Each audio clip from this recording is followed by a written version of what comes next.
Antes de assistir este vídeo, assista pelo menos o vídeo anterior para que você possa entender este vídeo, que é a continuação do vídeo anterior de número 9. Se você não assistiu os outros vídeos, peço que assista para entender o livro do Apocalipse quando passarmos a falar dele exclusivamente. Peço que se inscreva no canal, deixe seu like e compartilhe os vídeos. Preste atenção nas coisas que vêm acontecendo no mundo e você notará que a idolatria não está só aqui ou ali, nesta igreja ou naquela, nesta religião ou naquela, mas ela está impregnada em todo lugar, basta você abrir os seus olhos e verá. Capítulo 3, parte 2. A idolatria te tira do reino de Deus. Mateus 13, 33. Outra parábola lhes disse: o reino dos céus é semelhante ao fermento, que uma mulher toma e introduz em 3 medidas de farinha, até que tudo esteja levedado. A palavra de Deus é quem faz toda a obra em nós, assim como o fermento no pão que o faz crescer, pois o pão cresce devido ao fermento e não ao pão por si só. O nosso crescimento espiritual não é devido a nós e sim pelo Espírito Santo que nos foi adicionado para que as nossas 3 medidas, as quais somos, templo, igreja e reino, nos faça o reino de Deus, pois este deve reinar em nós. Conforme é colocado o fermento, o pão cresce, assim devemos deixar que nos falem de Jesus, devemos estar lendo a palavra constantemente como fermento, ela nos ensinará e nos fará reino de Deus. Deus deve reinar em nossas vidas, pelo contrário, quando o homem sai da direção de Deus, quem reinará no homem é o próprio homem e com isso o mundo segundo a vontade daquele que se coloca no lugar de Deus, que é o homem que busca fazer segundo a sua vontade, o qual passa a confiar no que pode fazer e assim deixa Deus de lado e passa a confiar na criatura e não em Deus.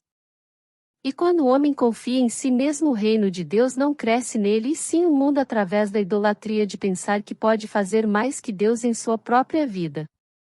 Não seja idólatra de você mesmo, coloque Deus como o rei do reino que deve ser você. Mateus 13, 37. E ele, respondendo, disse-lhes: o que semeia a boa semente, é o Filho do Homem. 13, 38. O campo é o mundo, e a boa semente são os filhos do reino, e o joio são os filhos do maligno. 13, 39. O inimigo, que o semeou, é o diabo, e a ceifa é o fim do mundo, e os ceifeiros são os anjos. 13, 40. Assim como o joio é colhido e queimado no fogo, assim será na consumação deste mundo. 13, 41. Mandará o Filho do Homem os seus anjos, e eles colherão do seu reino tudo que causa escândalo, e os que cometem iniquidade. 13, 42. E lançá-los-ão na fornalha de fogo, ali haverá pranto e ranger de dentes. Todo aquele que fala de Jesus para você planta em você uma semente, semeia por Jesus e Jesus através da semente do reino de Deus no campo que é você, como que você fosse um terreno e viesse alguém e fizesse uma casa para alguém morar e esse alguém é Deus. Porém aquele que ouvindo falar e não dão crédito, não dão por fé, tudo o que tem lhe será tirado. Pois a semente foi plantada pela verdade, mas não ouvem a verdade pelo mundo ser a sua verdade, porque a mentira de Satanás lhes é por verdade, por isso não dão fé e sim fazem da mentira a sua fé, que neste caso é a idolatria, mas o pouco que lhes foi dado pela verdade, tal como outros muitos lhes são dado e ambos não querem ser reino, ser o trigo e preferem ser o joio pela idolatria de não ter fé e sim confiar na criatura, e estes serão lançados na fornalha, serão destruídos, pois amaram o mundo e não a Deus, porque Deus é fiel e cumpre tudo o que fala e promete. Uns serão o trigo e outros o joio, basta você escolher onde quer estar, no celeiro do Senhor ou na fornalha. A fé vem de Deus mediante a sua presença em nossas vidas. Quanto mais presente Deus estiver em nossas vidas, maior é o reino de Deus em nós e com isso maior é o poder da fé que está em nós, e assim quanto maior a certeza de que Deus existe e habita em nós, mais inabalável é a nossa fé de que é por nós, maior é a certeza e a fé concreta do que pedirmos-lhe e pela sua vontade, não pela tua, mas pela vontade dele, ele fará e a fé será por obra em nossa vida. Mesmo que a fé seja do tamanho de um grão de mostarda ou a cabeça de um alfinete, o que você falar, acontecerá, pela presença e certeza de Deus na tua vida, e esta será a testemunha, pois se você falar, montanha mude de lugar, e a montanha mudar de lugar, mostrará a tua obra, que não é tua e sim de Deus, pois Deus habita dentro de você, e tamanho é a presença de Deus dentro de você, que é a fé, que o que você falou com fé aconteceu, pois Deus reina dentro de você que falou para a montanha sair do lugar. Deus reinando dentro de você te faz reino dele e com isso fará através de você a obra. Quando você falar para a montanha mudar de lugar, ela muda por Deus e não da montanha que se movimentou. Assim a obra pela fé identifica a fé que há em nós e também identifica o falso profeta, o qual por não ser reino de Deus coloca a culpa do cego não enxergar no próprio cego, como a palavra de cura tivesse vinda do próprio cego e não dele, que é o falso profeta que proferiu ser reino e não é. Não passa de uma mentira e coloca a culpa da sua mentira no próprio cego, justifica a sua falta de fé, a sua falta de Deus, a sua falta de ser reino, como que ela fosse falta de fé do cego, que buscava a cura através do falso profeta e não de Deus, pois se um ou outro tivesse a fé em Deus, a cura viria, mesmo debaixo da idolatria de um dos dois, pois Deus é fiel e cumpre o que fala e promete, se um tiver fé, que é Deus habitando dentro dele, aquilo que pedir segundo a vontade de Deus será atendido, como nos fala nos evangelhos, mas quando nenhum tem Deus habitando dentro dele, que é a falta de fé, que é a idolatria de um ou de outro. Os falsos profetas estão por aí, justificando a sua falta de fé na falta de fé daqueles que não a proferem, muitos por ignorância e outros por falta de Deus mesmo, que é a falta de fé, e assim todo falso profeta diz: se você ter fé você será curada, então receba a cura. E quando a pessoa não é curada, eles dizem que a culpa é delas mesmas por não ter tido fé. Essa é a alegação. Mas quem disse receba a cura? Não foi aquele que pregava a cura? Damos aquilo que temos, pois pelo contrário será declarado a mentira, será pensado positivo, será como macumba ineficiente. A cura vem mediante a fé, que vem de Deus, por ele habitar em nós, e isso é testemunhado pela obra quando dizemos, receba a cura. E a pessoa enferma, mesmo sem ter Deus, recebe a cura, pois a cura não veio de mim nem tampouco do doente, mas veio de Deus que habita em mim, e no momento da cura, a fé é testificada pela obra, pois o que habita em mim é maior do que está no mundo, e tudo o que está no mundo não é maior que Deus e se treme e se esconde da sua presença. Presença que justifica a fé e por ela nos justifica dos nossos pecados. Por Jesus somos justificados e nele nos fazemos santos, e quando Deus habita em nós e nós nele, até a nossa sombra é temida, como ocorria milagres dos apóstolos, onde a sombra de Pedro curava os enfermos, mas a sombra não era de Pedro e sim do reino de Deus que habitava em Pedro. Somos templo do Espírito Santo, igreja de Jesus e reino de Deus. Quem ou o que debaixo da sombra do templo, da sombra da igreja e da sombra do reino de Deus não temerá e sairá em disparada, pois a sombra não é sombra de homem, mas do Deus único e verdadeiro, o qual é fiel, pois é Rei soberano sobre todas as coisas. Atos 5:14, e a multidão dos que criam no Senhor, tanto homens como mulheres, crescia cada vez mais. 5:15, de sorte que transportavam os enfermos para as ruas, e os punham em leitos e em camilhas, para que ao menos a sombra de Pedro, quando este passasse, cobrisse alguns deles. 5:15, e até das cidades circunvizinhas concorria muita gente a Jerusalém, conduzindo enfermos e atormentados de espíritos imundos, os quais eram todos curados. Lembre-se, quem cura é Deus. Jesus curava o homem e dizia: a tua fé te curou. A fé não vem do homem, e sim de Deus. Jesus estava presente, como que negariam que Jesus não estava ali curando? E aquela certeza de que viria a cura era porque Jesus estava ali, e assim a fé estava ali, pois viam Jesus e ele os curava. Eles confiavam em Jesus e assim eram curados, da mesma forma que as curas vinham através dos apóstolos, pois não vinha deles e sim de Deus que neles habitava e habita para todo sempre. Como não vai ser meu Deus que habita dentro de mim e eu nele? E está é a minha fé, que não vem de mim, mas do Deus que habita em mim. Mostre-me a tua fé. Mostre-me o teu Deus. E eu mostrarei a minha obra. Eu te mostrarei o agir do meu Deus em mim, pois não vem de mim sim da fé que está em mim. Pois sem fé nada podemos fazer, não há obra, e se não há obra é por não haver fé. E lembre-se, fé e obra diferem de caridade. Pois a salvação não vem da caridade nem da obra, mas a obra vem da fé, pois se algo acontece é porque temos fé e se não acontece obra alguma é porque não temos fé. Assim, se eu disser, receba a cura, você deve ser curado, mesmo que não haja Deus dentro de você, que é a fé, mas mesmo assim será curado pelo que me foi dado e eu dou a você, não para que me glorie, mas para que aquele que me deu seja glorificado. Amém. Porque Ele é Deus Rei fiel. A obediência vem de Jesus, a santidade pelo Espírito Santo que habita em nós e com isso somos feitos reino de Deus, e pela obediência somos feitos filhos e herdeiros do reino e das promessas e uma delas é, receba a cura em nome de Jesus. Mateus 21:21, Jesus, porém, respondendo, disse-lhes, em verdade vos digo que, se tiverdes fé e não duvidardes, não só fareis o que foi feito à figueira, mas até se a este monte disserdes, ergue-te, e precipita-te no mar, assim será feito. Deus nos deu a promessa de que pela fé moveremos montanha, e este mover não vem pela fé que a montanha possa ter e sim a nossa fé por não duvidar de Deus e das suas promessas. Quando digo, em nome de Jesus receba a cura tem de vir, pois falo em nome de Jesus, e consequentemente de Deus, o qual me prometeu e habita dentro de mim e por ser verdade me dá a fé, com a obra que é feita, pois se não for feita, não se faz presente em mim nem no monte que eu quero mover.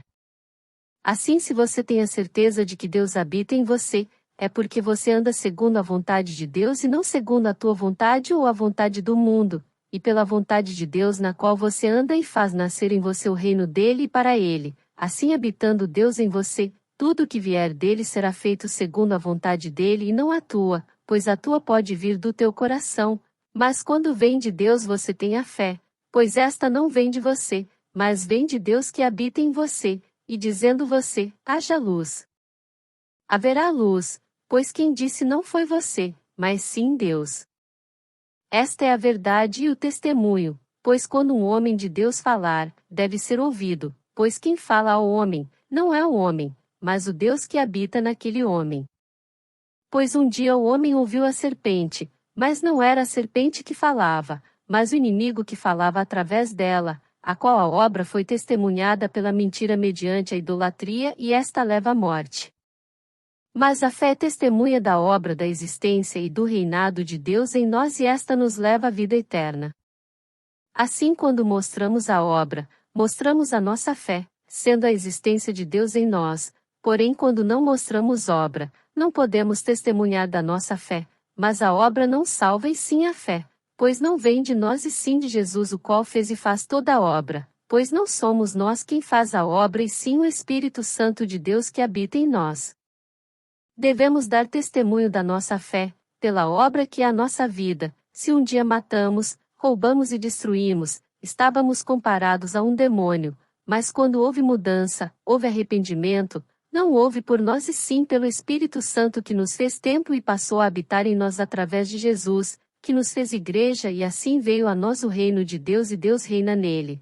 Em nós e assim não somos mais aquele velho homem que matava, roubava e destruía, porque em nós houve um milagre, que veio de Jesus quando habitou em nós fazendo a obra em nossa vida e isso não veio de nós, por meio de nós, mas sim pela fé e ela tem seu testemunho a mudança que ocorreu em nós, que foi a obra. Assim te mostro a minha obra, a minha mudança através do Espírito Santo que habita em mim e esta é a obra que prova a minha fé, minha por jeito de falar, porque não é minha, mas é dom de Deus que me deu Jesus.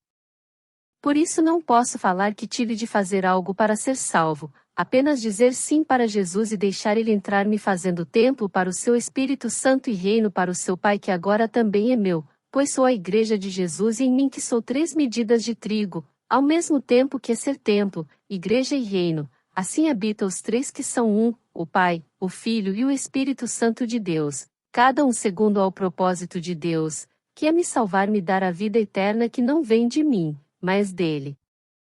mesmo que há um único Deus. Lembre-se, muitos podem te dizer, se tem fé, que este cego e me prove que Deus existe. Há momentos que Deus nos agracia com seus milagres, não para que saibamos que Ele existe, mas para cumprir a sua promessa que é a fé, que vem mediante a fidelidade de Deus, porque Ele é fiel, por isso existe e não tem de ser provado a sua existência pelo homem e sim pela sua criação que já testifica aos olhos humanos dele, e dele testificam no céu, o Pai, Espírito Santo e a palavra que é o Filho, pois Deus nos deu a palavra na promessa que nos resgataria e cumpriu a sua promessa. E isso é verdade testificada em nós pela fé, para a honra e glória de Deus e não dos homens que nada podem fazer por nossa vontade para provar da existência de Deus, o qual dá testemunho dele mesmo através de Jesus e do seu Espírito Santo que não vem de nós, mas faz a sua obra em nós mediante a fé. Quando alguém te diz para curar um cego para provar a existência do nosso Deus, não está fazendo isso para receber dele a fé e deixar a obra ser feita em sua vida, faz isso para que você peque, que você tente a Deus. E isso é falado pela boca do homem, que vem da sedução do seu coração dita pela própria mentira ensinada por Satanás, e os homens creem em suas mentiras a ponto da sua idolatria lhes enganar como fé. Mateus 4:5. Então o diabo o transportou à cidade santa, e colocou-o sobre o pináculo do templo. 4:6. E disse-lhe, se tu és o Filho de Deus, lança-te de aqui abaixo, porque está escrito, que aos seus anjos dará ordens a teu respeito, e tomar-te-ão nas mãos, para que nunca tropeces com o teu pé em alguma pedra. 4:7. Disse-lhe Jesus, também está escrito, não tentarás o Senhor teu Deus. Quem é que pede a prova de Deus? Os homens que não têm a Deus, enganados por aquele que sabe e crê na existência de Deus. Mas não faz isso por ele, mas por você que não sabe ou não tem a certeza da existência de Deus até que seja feita a obra dele em sua vida, e a obra não é para provar que Deus existe, mas que habita em nós, e assim Deus age segundo a vontade dele e não a nossa, tampouco a de Satanás. Lembrando que foi Satanás quem tentou Jesus, primeiro pelo fato de ser Jesus e por segundo o fato que até a primeira vinda de Jesus Satanás era, hoje não é, pois, ele está na presença de Deus nos acusando dia e noite, por isso o templo será purificado quando de lá ele for expulso e aprisionado no final da tribulação, como nos diz em Apocalipse. Apocalipse 12:9. E foi precipitado o grande dragão, a antiga serpente, chamada o Diabo, e Satanás, que engana todo o mundo, ele foi precipitado na terra, e os seus anjos foram lançados com ele. 12:10. E ouvi uma grande voz no céu, que dizia, agora é chegada a salvação, e a força, e o reino do nosso Deus, e o poder do seu Cristo, porque já o acusador de nossos irmãos é derrubado, o qual diante do nosso Deus os acusava de dia e de noite. Satanás, quando foi derrotado por Jesus na cruz, perdeu tudo, a chave do inferno e da morte que estavam nas suas mãos por ele estar de posse do reino que se formou pela morte que veio ao mundo devido à desobediência, a qual deu crédito às mentiras, e na sedução de Satanás mediante o falar da serpente o homem creu na idolatria. Com a derrota Satanás perde o absolutismo de um reino de morte e inferno e com isso Jesus leva consigo o cativeiro e coloca para dormir os que lá estavam e quando chegar o dia, uns serão chamados para a vida, estes são os que escutaram a palavra de Jesus, o evangelho que pregou aos mortos, tantos que estavam no mundo achando estarem vivos, mas que, na verdade, a morte um dia chegaria. Tal como os que a morte já havia chegado até a crucificação de Jesus e para estes foi pregado por Jesus o Evangelho da salvação e aqueles que creram serão ressuscitados no arrebatamento para a vida eterna, e os que não creram serão trazidos à vida no grande trono branco para serem julgados e condenados, pois não creram em Jesus. Observe que agora estamos falando da presença de Jesus diretamente pregando aos mortos. Eles estavam vendo diretamente Jesus lá onde estavam em cativeiro, que era no inferno, no reino da morte que até então era por absoluto, assim não sendo por fé, mas a fé foi até eles, que é a palavra de Deus em cumprir o que fala e promete, pois Deus é fiel. Estes que estavam lá no inferno, no reino da morte tiveram graças a Deus de fazer a sua escolha e após o tempo hábil no mundo dos homens que foi 3 dias, mas lá não temos ideia de quanto tempo passou.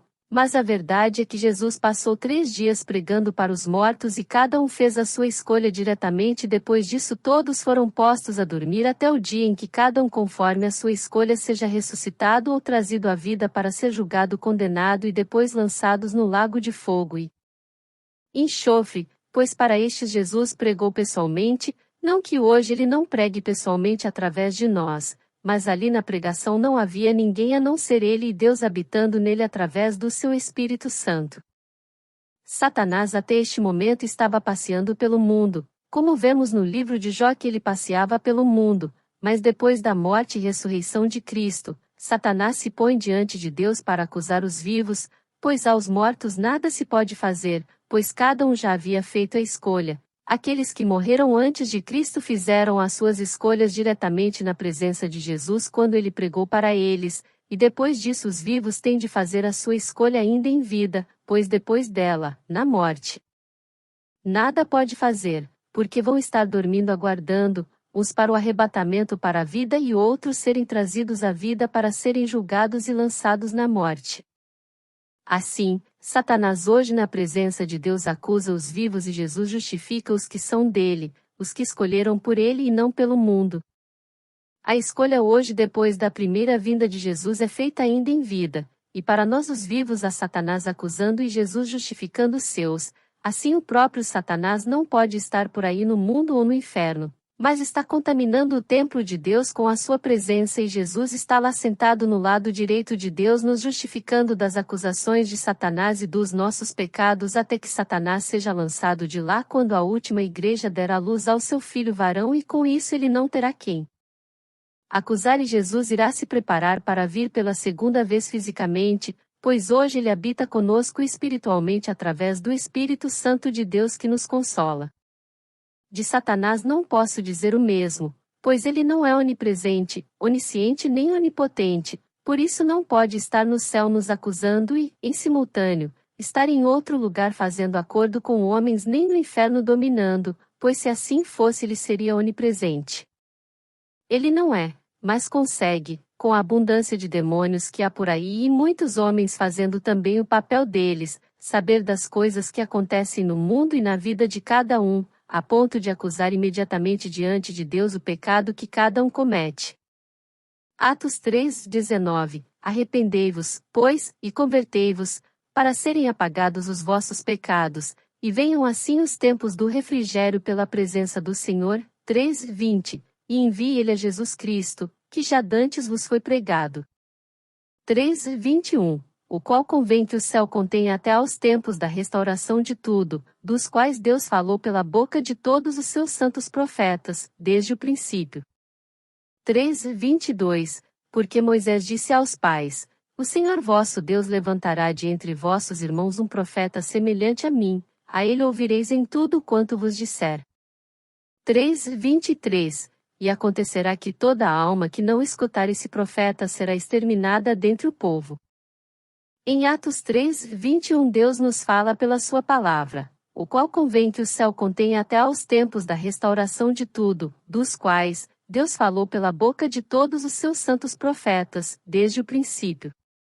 Jesus está no céu e lá ficará pelo tempo determinado por Deus, para que a igreja se converta e assim o reino esteja formado completamente, e com isso o templo de Deus seja purificado tanto no céu que é o seu trono absoluto tanto na terra que é o seu trono em nós e assim em nós será purificado, pois somos o templo do Espírito Santo, a igreja de Cristo e o reino de Deus quando deixarmos de amar o mundo mais que a Deus e o seu templo no céu quando Satanás de lá for lançado na terra porque não há mais quem ele acusar, pois os que eram para a salvação se posicionaram para a salvação e os da condenação por eles mesmos se condenaram, e assim o joio e o trigo foram separados e sem mais ter quem acusar, não tem mais o porquê de Satanás estar contaminando o templo que há no céu, pois o templo na terra foi purificado e o reino de Deus estabelecido em todos os que foram escolhidos por Deus para ser o seu reino e por ele fizeram a sua escolha.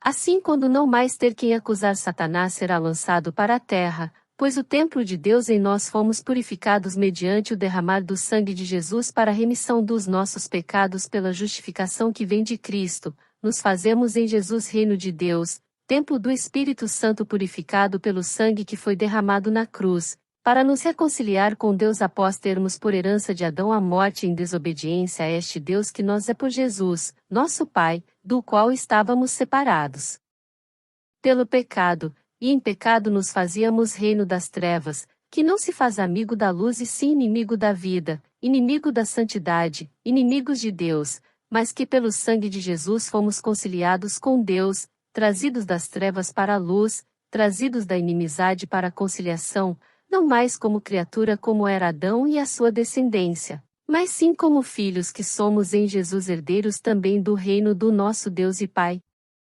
Romanos 5:8. Mas Deus prova o seu próprio amor para conosco pelo fato de ter Cristo morrido por nós, sendo nós ainda pecadores. 5:9. Logo, muito mais agora, sendo justificados pelo seu sangue, seremos por ele salvos da ira. 5:10. Porque, se nós, quando inimigos, fomos reconciliados com Deus mediante a morte do seu Filho, muito mais, estando já reconciliados, seremos salvos pela sua vida. 5:11. E não apenas isto, mas também nos gloriamos em Deus por nosso Senhor Jesus Cristo, por intermédio de quem recebemos agora a reconciliação. Quando o trigo e o joio estiverem estabelecidos definitivamente, uns irão para a salvação e outros para o fogo, e lá Satanás acusando, por ele não ser onisciente nem onipresente, quem faz as diabruras são seus demônios e ele leva a idolatria por tal ato, porque muitos não leem ou não entendem aquilo que pregam. Pois como pode Satanás, que está te acusando dia e noite diante de Deus, estar por aí? Como ele pode estar por aí comandando o inferno que as chaves estão com Jesus? Isso acontecia antes da maravilhosa vitória de Jesus na cruz. Até aquele momento o homem estava condenado, e com isso não havia necessidade por parte do inimigo de acusar o homem dia e noite diante de Deus, pois para o homem não havia salvação, todos estavam condenados e com isso Satanás se divertia rodeando o mundo, dando as suas voltas e tomando conta e reinando na morte e no inferno. Hoje isso é diferente, todo aquele que tem Jesus tem a salvação, os que não têm condenados estão, e para separar o joio do trigo, pois cada um deve fazer a sua escolha ainda em vida, escolher pela vida que vem de Jesus ou a morte que vem do mundo, e isso deve ser feito ainda em vida, mesmo que seja no último momento, por isso que Satanás hoje não é, pois, Jesus o venceu na cruz e te deu o direito de ser reino de Deus o único que é onipresente, onisciente e onipotente e não de Satanás que nada é.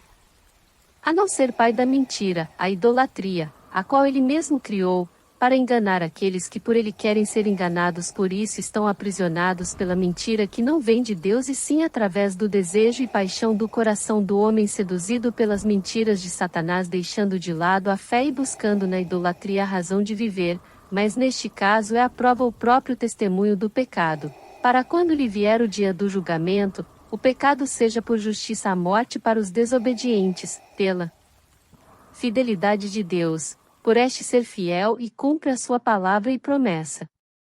1 Coríntios 10:1. Ora, irmãos, não quero que ignoreis que nossos pais estiveram todos debaixo da nuvem, e todos passaram pelo mar. 10:2. E todos foram batizados em Moisés, na nuvem e no mar. 10:3.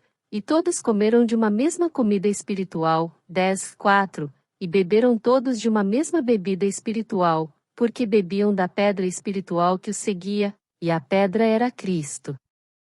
10:5. Mas Deus não se agradou da maior parte deles, por isso foram prostrados no deserto. 10:6. E estas coisas foram-nos feitas em figura, para que não cobicemos as coisas más, como eles cobiçaram.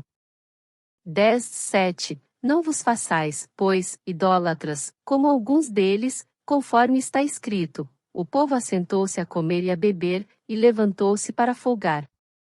10:8. E não nos forniquemos, como alguns deles fizeram, e caíram num dia 23.000. 10:9. E não tentemos a Cristo, como alguns deles também tentaram, e pereceram pelas serpentes. 10:10. E não murmureis, como também alguns deles murmuraram, e pereceram pelo destruidor. 10:11. Ora, Tudo isto lhes sobreveio como figuras, e estão escritas para aviso nosso, para quem já são chegados os fins dos séculos. 10:12 Aquele, pois, que cuida estar em pé, olhe e não caia. 10:13 Não veio sobre vós tentação, senão humana, mas fiel é Deus, que não vos deixará tentar acima do que podeis, antes com a tentação dará também o escape, para que a possais suportar. 10:14 Portanto, meus amados, fugi da idolatria. Busque e ame a Deus acima de todas as coisas e Ele responderá às tuas necessidades sem que você precise murmurar, reclamar ou fazer prova de Deus. Pois se você é o reino de Deus e Ele reina em você, sendo Ele Deus como é, te pergunto, por que Deus faria um péssimo reinado em você? Ou não saberia o que é bom para o seu reino? E a primeira necessidade deste reino que somos nós é a salvação, e esta não vem do reino que somos nós e sim de Deus que reina em nós. A desobediência vem pelas ações em não ouvir e ver o que Deus diz, e isso nos é provado desde o jardim do Éden, e quando não se ouve a voz de Deus, não ouve a Deus e assim o homem fica debaixo da idolatria, pois se não ouviu a Deus, mas deu ouvidos e enxergou qualquer outra coisa que não é Deus, e fazem daquilo que ouvem e veem e que não vem de Deus a sua verdade, e por ser a sua verdade diferente da verdade que vem de Deus, estão cegos e surdos, pois não ouvem nem veem a Deus, mas ouvem e veem o mundo e as suas paixões. Com isso se fazem pelas paixões idólatras e na idolatria cedem à carne e às tentações que lhes deseja o coração. Assim não obedecem à vontade do Pai, mas sim às suas vontades, as quais não vêm do Pai. O Deus não reina neles e com isso não são do reino de Deus, pois o rei dentro deles é tudo menos reino de Deus. A idolatria é a mentira muito bem contada. Hoje há quem idolatre a si mesmo, outros idolatram as mais variadas coisas que vai de um artista a um animal, outra porção comete a idolatria sem saber, mas o maior de todos os enganos vem do coração de muitos que fazem o empoderamento de Satanás, muitos vão ao inferno e o veem lá governando. Pergunta quem emprestou a chave do inferno que está com Jesus, Satanás ou que viu ele lá? Quem atribuiu a onipresença para ele andar aí pelo mundo? Pelo fato dele estar acusando o homem dia e noite diante de Deus. Com isso vemos muitos por aí idolatrando Satanás e atribuindo-lhe muitos poderes e propriedade, tal como onisciência, onipresença, tal como o domínio do inferno, e sabemos que são mentiras de pessoas que não leem a palavra de Deus, que nos fala que as chaves da morte e do inferno estão com Jesus e que Satanás está na presença de Deus nos acusando. Quem está mentindo? A palavra de Deus ou a dos homens que falam que viram Satanás articulando no inferno? Mateus 16:23 Ele, porém, voltando-se, disse a Pedro: Para trás de mim, Satanás, que me serves de escândalo, porque não compreendes as coisas que são de Deus, mas só as que são dos homens. 16:24 Então disse Jesus aos seus discípulos: Se alguém quiser vir após mim, renuncie-se a si mesmo, tome sobre si a sua cruz, e siga-me.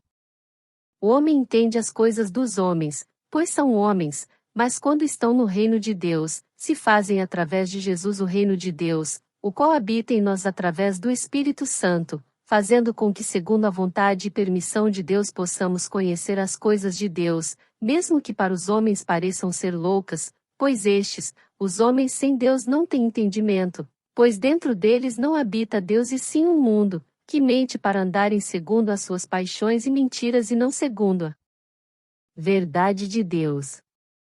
Para eles, coisa como as chaves da morte e do inferno, estar com Jesus é loucura.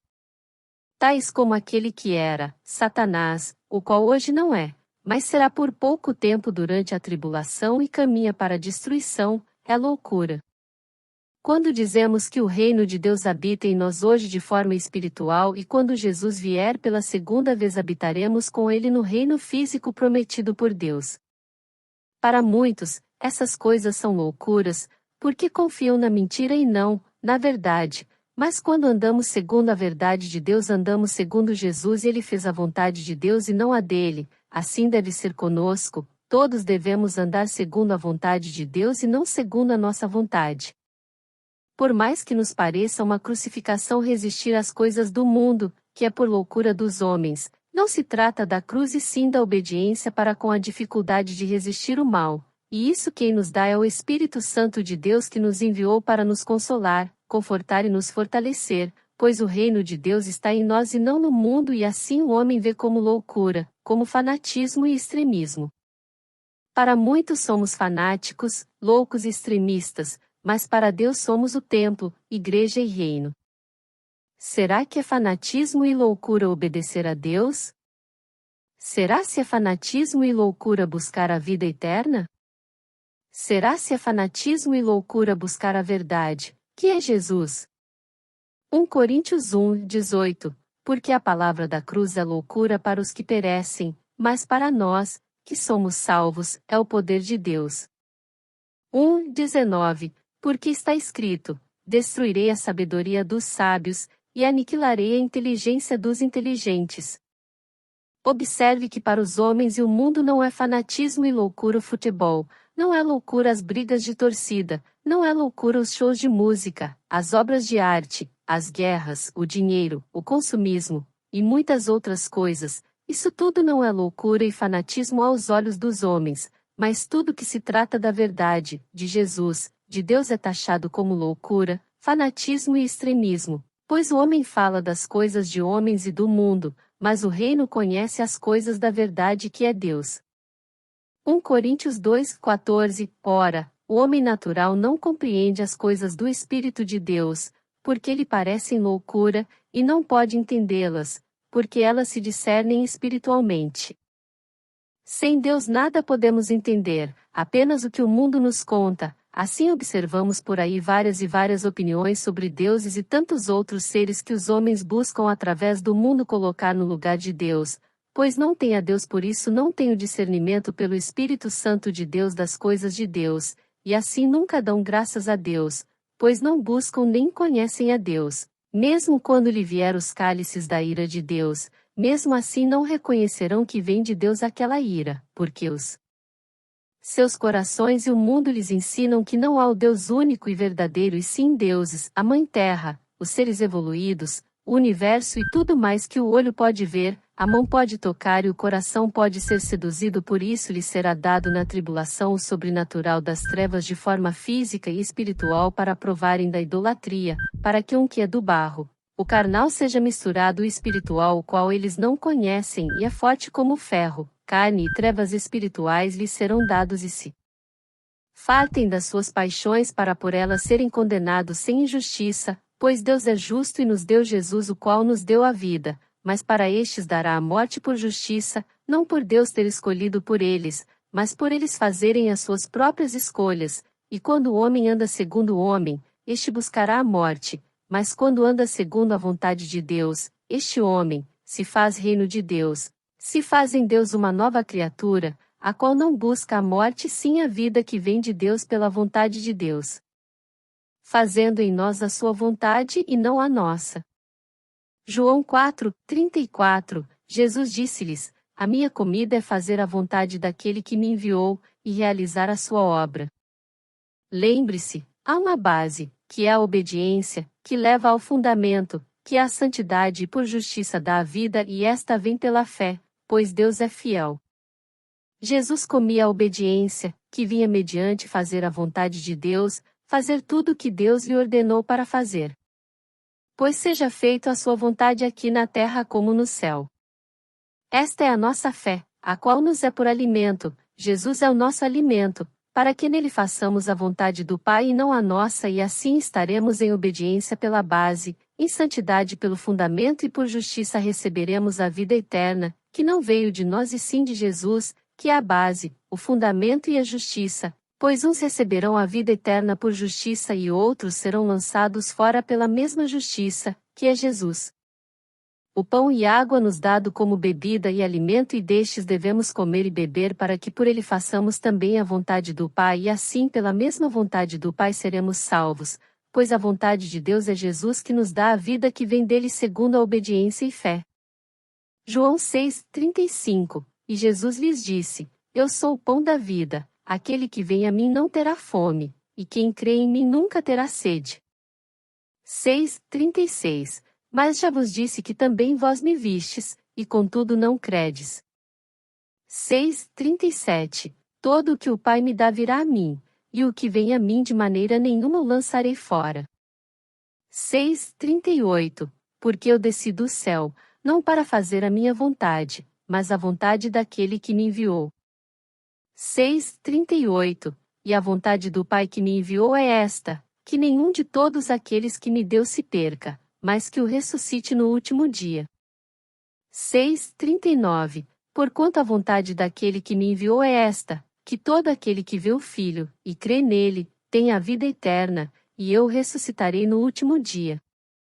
Em Jesus somos feitos filhos de Deus, templo do Espírito Santo, Igreja de Cristo, e assim somos o reino de Deus, e para isso devemos dizer sim e trocar o mundo pelo reino, mesmo que nos seja como cruz, pois quem vencerá a cruz não é você e sim Jesus, que já venceu por nós todo o mundo e a carne na cruz. Assim devemos nos entregar para Deus e nos negar, para que seja feita a vontade de Deus e não a nossa, que insistirá pelo mundo e aquilo que vemos com os olhos e com o coração, que é enganoso, mas em Jesus jamais seremos enganados, pois não somos nós quem fazemos as nossas vontades e sim Deus que faz a sua vontade em nós, e assim somos enviados a Jesus, por Deus.